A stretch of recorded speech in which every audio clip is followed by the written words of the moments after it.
ஏஸோட தொடக்கம் வந்து நல்ல நாள் பார்த்து சொல்கிறேன்னு ஒரு படம் பண்ணியிருந்தோம் அப்போது. அது முடித்த உடனே நாங்கள் வந்துட்டு இதோட நரேஷன்ஸ் வந்துட்டு ஆரம்பிச்சிட்டேன் அப்போது. எப்படி சொல்கிறது இதை,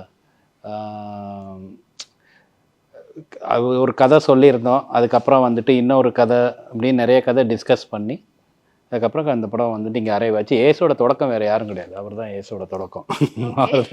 அவர் தான் ஏஸ், அதுக்கு அவர் தான் பிள்ளையார் சொல்லி போட்டார். ஸோ இவர்கிட்டருந்து தான் அங்கே தொடங்குது அந்த விஷயம். ஸோ இவர் வந்து ஓகேன்னு சொன்னால் தான் ஏஸோட தொடக்கம், வேறு ஒன்றும் இல்லை இந்த இதில். சார் பட் ஆனால் ஐ திங்க் ஒரு 7 இயர்ஸ் கழிச்சு ஒரு டீம் வந்து ரீயூனைட் ஆகுறது வந்து எங்களால் பார்க்க முடியுது. நீங்களாக இருக்கட்டும், ஆறுமுக சாராக இருக்கட்டும், இல்லை ஜஸ்டினாக இருக்கட்டும். ஸோ உங்களுக்கு வந்து how is the mindset like Sethu sir?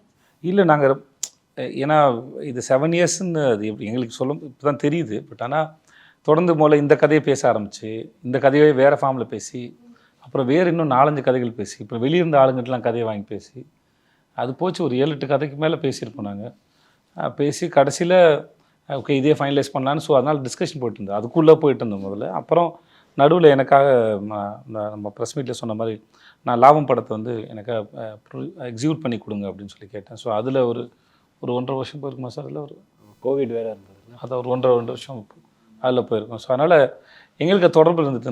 Maybe மற்றவங்களுக்குலாம் இது புதுசாக இருக்கும், மற்ற எங்களுக்கு வந்து இது இப்போ எனக்கு இவருக்குமான ஃப்ரெண்ட்ஷிப் இருந்து அது இருக்குமே ஒரு 15 வருஷம் மேலே இருக்கும் அது.